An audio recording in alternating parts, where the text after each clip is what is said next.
Hello guys, welcome back to my channel Shweta ಡಿಗೌಡ vlogs. ಎಲ್ಲರೂ ಹೇಗಿದ್ದೀರಾ? ಹೋಪ್ಸು ಎಲ್ಲರೂ ಆರಾಮಾಗಿದ್ದೀರಾ ಅಂತ ಅನ್ಕೋತೀನಿ. ನಾನು ಕೂಡ ಸೂಪರ್ ಆಗಿದ್ದೀನಿ.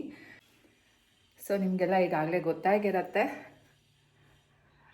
ಸ್ವಲ್ಪ ಹೆಣ್ಸ್ ಕೊಟ್ಟರೆ ಸಾಕು ಎಲ್ಲನೂ ತಿಳ್ಕೊಳ್ಳೋ ಶಕ್ತಿ ನಿಮ್ಗಳಿಗಿದೆ ಅಂತ ನಂಗೆ ಚೆನ್ನಾಗಿ ಗೊತ್ತು. ಸೊ ನಿಮ್ಗಳ ಮೈಂಡಲ್ಲಿ ಓಡ್ತಾ ಇರೋ ಥರನೇ ನಾನು ಅಂಕೋಲಾಗೆ ಬಂದಿದ್ದೀನಿ ವಾಪಸ್.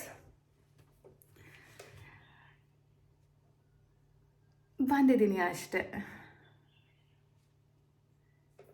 ನನ್ನ ಲೈಫ್ ಇಲ್ಲೇ ಇರೋದು ಗೈಸ್. ಯಾರು ಏನಾದರೂ ಮಾಡ್ಕೊಳ್ಳಿ, ಏನು ಮಾಡಿದ್ರೂ ಹೇಗಾದರೂ ಇರಲಿ, ಸೊ ಗಂಡನ ಮನೆಯೇ ಅಲ್ಟಿಮೇಟ್ ಅಲ್ಲ. ನಾನೇನು ಜಗಳ ಆಡಿಲ್ಲ, ನಾನೇನು ಮಾತು ಬಿಟ್ಟಿಲ್ಲ. ಸೊ ನಾನೇ ದೂರ ಹೋಗೋದ್ರಿಂದ ಅರ್ಥ ಇಲ್ಲ.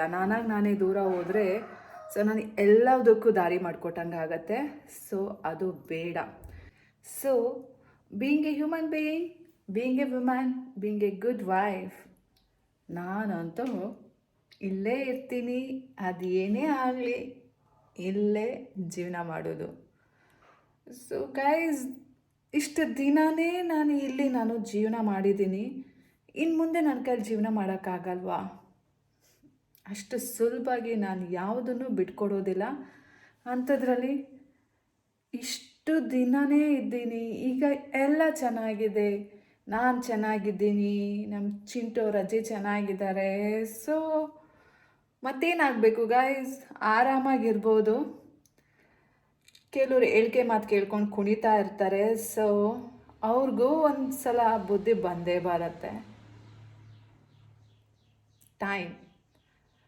Time is the only healing factor.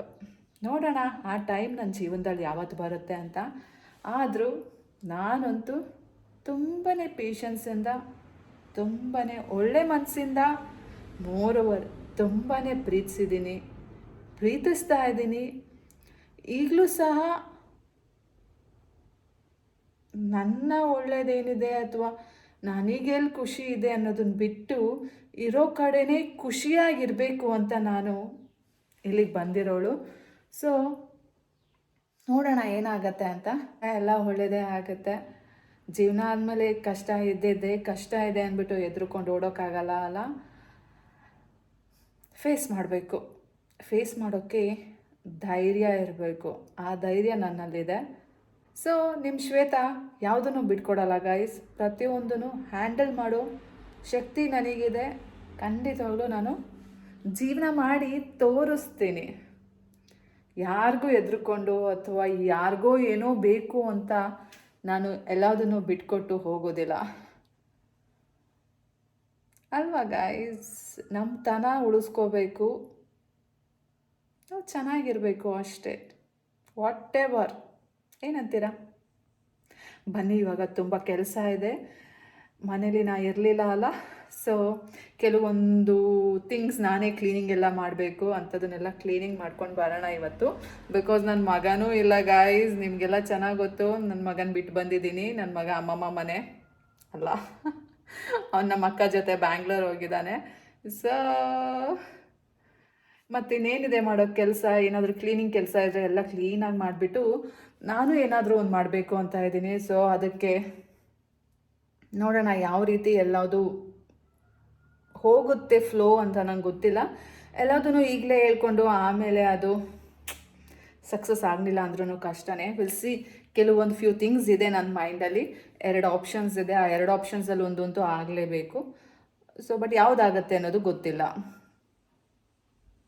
But right ನಾವು ಏನೂ ಹೇಳಲ್ಲ. ಅದು ಆದಾಗ ನಾನು ಹೇಳ್ತೀನಿ, ನಿಮ್ಮ ಹತ್ರ ಶೇರ್ ಮಾಡ್ಕೋತೀನಿ.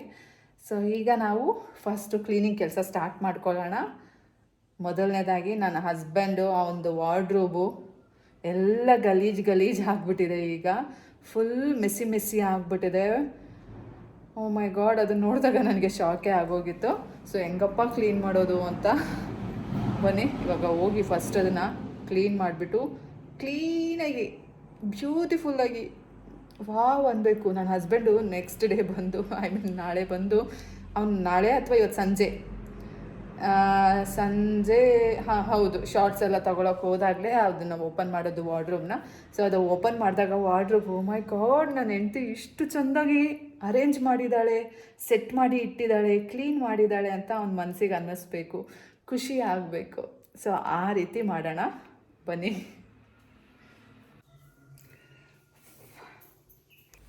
ಅಮ್ಮ ಕೊಟ್ಟು ಕಳಿಸಿರೋ ಚಕ್ಲಿ ಮತ್ತು ಒಬ್ಬಟ್ಟು ಬನ್ನಿ ಕೆಳಗಡೆಗೆ ತೊಗೊಂಡೋಗೋಣ. ಸೊ ನೋಡಿ, ಬಟ್ಟೆ ಆ್ಯಕ್ಚುಲಿ ಫುಲ್ ಎಲ್ಲ ಹರಡೋಗಿತ್ತು. ಸೊ ಅದನ್ನು ಕ್ಲೀನಾಗಿ ಮಡಿಸಿಟ್ಟಿದ್ದೀನಿ. ಆಮೇಲೆ ನನಗೆ ಅನ್ನಿಸ್ತು ಯಾಕೆ ಇದೊಂದು ವ್ಲಾಗ್ ಮಾಡಬಾರ್ದು ಅಂತ. ಸೊ ಅದಕ್ಕೋಸ್ಕರ ಮಾಡ್ತಾಯಿದ್ದೀನಿ. ನೋಡಿ, ಇದು ನನ್ನ ಹಸ್ಬೆಂಡು ಡ್ರೆಸ್ ಚೇಂಜ್ ಮಾಡೋ ರೂಮು. ಸೊ ಅವನ ಬಟ್ಟೆಗಳೆಲ್ಲ ಇಲ್ಲೇ ಇರುತ್ತೆ. ಪ್ರತಿಯೊಂದೂ daily wears, T shirt, shorts, socks, kerchief, ಬನೀನು, ಶರ್ಟು, ಪ್ಯಾಂಟು, ಜೀನ್ಸು ಪ್ರತಿಯೊಂದು ಸಹ ಇಲ್ಲೇ ಇರುತ್ತೆ. ಅಷ್ಟೇ, ಟವಲ್ ಮಾತ್ರ ಮೇಲ್ಗಡೆ ಇಟ್ಟಿರ್ತೀನಿ. ಮೇಲ್ಗಡೆ ರೂಮಲ್ಲಿ ಟವಲ್ಲು ಮತ್ತು ಇನ್ನರ್ ವೇರ್ಸ್ನ, ಅದು ಬಿಟ್ಟರೆ ಮಿಕ್ಕಿದೆಲ್ಲ ಇಲ್ಲೇ ಇರುತ್ತೆ. ಈಗೇನು ನೋಡ್ತಾ ಇದ್ದೀರಲ್ಲ ಶರ್ಟು ಗಾಯ್ಸ್, ಇದು ಫಸ್ಟ್ ಟೈಮ್ ಪ್ರಶಾಂತ್ ನನ್ನನ್ನು ನೋಡೋಕ್ಕೆ ನಮ್ಮನೆಗೆ ಬಂದಾಗ ಹಾಕ್ಕೊಂಡಿದ್ದ ಶರ್ಟು.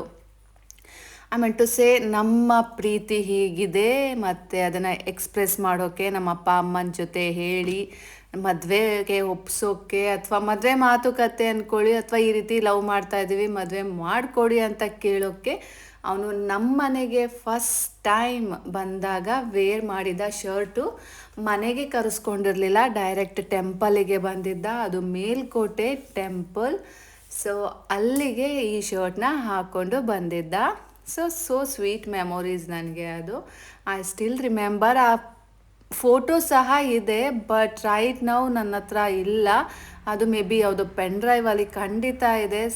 ಯಾವಾಗಾದರೂ ನನಗೆ ಸಿಸ್ಟಮ್ ಸಿಕ್ಕಿ ಪೆನ್ ಡ್ರೈವ್ ಹಾಕಿ ಎಲ್ಲ ತೆಗಿಯೋ ಟೈಮ್ ಬಂದಾಗ ಖಂಡಿತವಾಗ್ಲೂ ಎಲ್ಲನೂ ತಕ್ಕೊಂಡು ಮೊಬೈಲ್ಗೆ ಹಾಕ್ಕೊಂಡು ನಾನು ನಿಮಗೆ ಪ್ರತಿಯೊಂದನ್ನು ಹೇಳ್ತೀನಿ, ಆಯಿತಾ. ಸೊ ಇದು ನನ್ನ ನೋಡೋಕ್ಕೆ ಬಂದಾಗೆ ಹಾಕ್ಕೊಂಡಿದ್ದ ಫಸ್ಟ್ ಶರ್ಟ್. ಇದು ನಂದು ಎಂಗೇಜ್ಮೆಂಟ್ ಶರ್ಟ್ ಗಾಯ್ಸ್. ಸೊ ನನ್ನ ಎಂಗೇಜ್ಮೆಂಟ್ಗೆ, ನಂದು ಇನ್ ದ ಸೆನ್ಸ್ ನಮ್ಮ ಎಂಗೇಜ್ಮೆಂಟಿಗೆ ನನ್ನ ಹಸ್ಬೆಂಡ್ ತೊಗೊಂಡಿದ್ದ ಶರ್ಟ್ ಅದು. ಸೊ ಸಿಂಪಲ್ ಗಾಯ್ಸ್, ತುಂಬ ಏನದು ಚೌಲ್ಟ್ರಿ ಆಗಲಿ ಹೊರಗಡೆ ಆಗಲಿ ಮಾಡಿರಲಿಲ್ಲ. ಹಾಲಲ್ಲೆಲ್ಲ ಮನೇಲೇ ಸಿಂಪಲ್ಲಾಗಿ ಮಾಡಿದ್ದು. ಈವನ್ ಫೋಟೋಗ್ರಾಫರ್ ಸಹ ನಾವು ಕರೆಸಿರಲಿಲ್ಲ. ಬಿಕಾಸ್ ಯಾಕೆ ಅಂದರೆ ಸೊ ಸಿಂಪಲ್ಲಾಗಿ ಮಾಡೋಣ ಅಂತ ಅಷ್ಟೇ. ಒಂದೊಂದಾಗಿ ಅವ್ನ ಬಟ್ಟೆ ನೋಡಿ ಜೋಡಿಸಿಟ್ಟೆ. ಶರ್ಟು ಎಲ್ಲ ಆಯಿತು, ಟೀ ಶರ್ಟ್ಸ್ ಆಯಿತು, ಈಗ ಸಾಕ್ಸ್ನ ಜೋಡಿಸಿಡ್ತಾ ಇದ್ದೀನಿ. ಇದು ಯಾವುದಪ್ಪ ಬರ್ಬೇರಿ ಅಂತ ಯೋಚನೆ ಮಾಡ್ತಾ ಇದ್ದೆ. ಆವಾಗ ನನ್ನ ಮಗ ಹೇಳ್ದ, ಅಮ್ಮ ಬರ್ಬೇರಿ ಫುಲ್ ಬ್ರ್ಯಾಂಡ್ ಅಮ್ಮ ಅಂತ ಹೇಳಿದ್ದ. ಸೊ ಅದು ನೆನಪಾಯಿತು ನನಗೆ ಈ ಸಾಕ್ಸಿಂದು ಬ್ರ್ಯಾಂಡ್ ನೋಡಿದಾಗ. ಸೊ ಸಾಕ್ಸ್ನ ಎಲ್ಲಿಡ್ತೀನಿ ಆ್ಯಂಡ್ ಕರ್ಚೀಫ್ನ ಅದ್ರ ಪಕ್ಕ ಈ ಕಡೆ ಇಡ್ತೀನಿ. ಸೊ ಇಷ್ಟೆಲ್ಲ ಸಾಕ್ಸ್ ಇದೆ. ಅವ್ನಿಗೆ ಎಷ್ಟೇ ಸಾಕ್ಸ್ ಇದ್ದರೂ ಅವ್ನಿಗೆ ಯಾವ್ದು ಬೇಕೋ ಅದೇ ತೊಗೊಳ್ಳೋದು. ಸೊ ಅದನ್ನೇ ಯೂಸ್ ಮಾಡೋದು. ಇದು ಕರ್ಚೀಫ್ಸು. ಸೊ ಲಾಸ್ಟ್ ಟೈಮ್ ಅವನೇ ತಂದಿದ್ದ ಲೂಯಿಸ್ ಫಿಲಿಪಿ ಕರ್ಚೀಫು. ಸೊ ಅದನ್ನು ಅವನಿಗೆ ಇಟ್ಟಿದ್ದೀನಿ. ಆ್ಯಕ್ಚುಲಿ ನಾನು ಒಂದೆರಡು ಇಟ್ಕೊಂಡಿದ್ದೆ, ಅವ್ನಿಗೊಂದು ಕೊಟ್ಟಿದ್ದೀನಿ. ಶಾರ್ಟ್ಸ್ ನೋಡಿ ಗಾಯ್ಸ್, H&Mದು, ಜಾಕಿದು. ಬ್ರ್ಯಾಂಡೆಡ್ ಮನುಷ್ಯ ನನ್ನ ಹಸ್ಬೆಂಡ್ ಹೇಳಬೇಕು ಅಂದರೆ. ಆ್ಯಕ್ಚುಲಿ ಅವನು ಐರನ್ ಇಲ್ದೇ ಶರ್ಟು ಪ್ಯಾಂಟು ಹಾಕ್ಕೊಳ್ಳಲ್ಲ. ಮುಂಚೆ ಜೀನ್ಸಿಗೂ ಸಹ ಅದು ಒಂದೇ ವಾಶ್ ಆದರೂ ಸಹ ಐರನ್ ಬೇಕಿತ್ತು. ನಾನು ಸ್ವಲ್ಪ ಚೇಂಜ್ ಮಾಡಿದ್ದೀನಿ. ಜೀನ್ಸ್ ಪ್ಯಾಂಟಿಗೆಲ್ಲ ಐರನ್ ಮಾಡಿಸಲ್ಲ, ಬರೀ ಫಾರ್ಮಲ್ ಶರ್ಟು ಪ್ಯಾಂಟ್ಸಿಗಷ್ಟೇ ಐರನ್ನು. ಈವನ್ ಟೀ ಶರ್ಟ್ಸಿಗೆ ಸಹ ನಾನೇನು ಐರನ್ ಮಾಡಿಸಲ್ಲ. ಅವನಿಗೆ ಐರನ್ ಮಾಡಿಸೋಕ್ಕೆ ಎಷ್ಟು ದುಡ್ಡು ಹೊಟ್ಟೋಗುತ್ತೆ ಗಾಯ್ಸ್. ಒಂದೇ ವಾಶ್ ಅವನು ಹಾಕ್ಕೊಳ್ಳೋದು. ಇವತ್ತು ಬೆಳಗ್ಗೆ ಬಂದು ಸಂಜೆ ಬಿಚ್ಚಾಕಿದ್ರೆ ಮುಗೀತದು ಅಷ್ಟೇ. ವಾಶ್ ಮಾಡೋಕ್ಕೆ ಹಾಕೋದೆ, ಐರನಿಗೆ ಕೊಡೋದೆ. ಸೊ ಅಷ್ಟೆಲ್ಲ ಕೆಲಸ ಮಾಡ್ಕೊಂಡು ಬಂದ ಒಂದು ರೀಲ್ ಮಾಡಿದೆ ಟೈಮ್ ಪಾಸಿಗೆ ಅಂತ. ಮೇಕಪ್ ಏನೂ ಇಲ್ಲ ಗೈಸ್ ನೋಡಿ. ಲಿಪ್ಸ್ಟಿಕ್ ಇಲ್ಲ, ಕಾಜಲ್ ಇಲ್ಲ, ಏನಿಲ್ಲ. ಸಿಂಪಲ್ ಹೇಗಿದ್ನಲ್ಲ ಹಾಗೆ ಎಫೆಕ್ಟ್ ಹಾಕ್ಕೊಂಡು ಮಾಡಿರೋದು. ಸೊ ವಾರ್ಡ್ರೋಬ್ ಎಲ್ಲ ಕ್ಲೀನ್ ಮಾಡಾಯಿತು ಗೈಸ್. ಮಧ್ಯಾಹ್ನ ತೋರಿ ಸಾರು, ಮೇ ಬಿ ತೋರಿ ಅಂದರೆ ಇಂಗ್ಲೀಷಲ್ಲಿ ಏನಂತಾರೆ ಅಂತ ಗೊತ್ತಿಲ್ಲ ನನಗೆ. ಸೊ ತೋರಿ ಸಾರು ಮಾಡಿದರು, ಊಟ ಮಾಡಿದೆ. ಆಮೇಲೆ ಸ್ವಲ್ಪ ರೆಸ್ಟ್ ಮಾಡಿ ಸ್ವಲ್ಪ ಮಾರ್ಕೆಟಿಗೆ ಹೋಗಿ ಮಿಲ್ಕ್ ಪ್ರಾಡಕ್ಟ್ಸ್ ಎಲ್ಲ ಬೇಕಿತ್ತು, ಹಾಲು ಮೊಸರು ಮೊಟ್ಟೆ ಎಲ್ಲ. ಸೊ ಅದೆಲ್ಲ ಹೋಗಿ ತೊಗೊಂಡು ಬಂದೆ. ಮತ್ತು ಮೇಯ್ನಾಗಿ ಕಾಫಿ ಪುಡಿ ಖಾಲಿ ಆಗಿತ್ತು, ಸೊ ಕಾಫಿ ಪೌಡರ್ ತೊಗೊಂಡು ಬಂದೆ. ಆಮೇಲೆ ಅಷ್ಟೇ, ಅಮ್ಮ ಒಬ್ಬಟ್ಟು ಮತ್ತು ಚಕ್ಲಿ ಕೊಟ್ಕೊಳ್ಸಿದ್ರು. ಸೊ ಅದನ್ನು ಎಲ್ಲರಿಗೂ ಕೊಟ್ಟೆ ಆ್ಯಂಡ್ ನಾನು ಸಹ ತಿಂದೆ. ಸೊ ಇವತ್ತು ಇಷ್ಟು ಮಾಡಿದ್ದೀನಿ ಗೈಸ್. ಇವಾಗ ಮಲ್ಕೋಬೇಕು. ನಾಳೆ ಒಂದು ಇಂಪಾರ್ಟೆಂಟ್ ಕೆಲಸಕ್ಕೆ ಹೋಗೋದಿದೆ. ಸೊ ಅದೇನಾಗತ್ತೆ ಅಂತ ಗೊತ್ತಿಲ್ಲ. ಅದಕ್ಕೆ ಹೋಗೋಕ್ಕೂ ಮುಂಚೆ ಒಬ್ಬರು ಇಂಪಾರ್ಟೆಂಟ್ ಪರ್ಸನ್ಗೆ ಅದ್ರ ಬಗ್ಗೆ ಹೇಳಬೇಕು. ಸೊ ಹಾಗಾಗಿ ತುಂಬ ಡೈಲಮಾಸ್ ಇದೆ. ಸಿ ನೋಡೋಣ. ಸದ್ಯಕ್ಕೆ ನಾನೀಗ ಮಲ್ಕೋತೀನಿ. ಈಗ ಟೈಮ್ ಬಂದು 9 ಗಂಟೆ. ಸೊ ಶುಭರಾತ್ರಿ ಗಾಯ್ಸ್, ಟೇಕ್ ಕೇರ್. ಮತ್ತೆ ಸಿಗ್ತೀನಿ ಮುಂದಿನ ವ್ಲಾಗಲ್ಲಿ. ಅಲ್ಲಿ ತನಕ ಬಾಯ್. Love you all.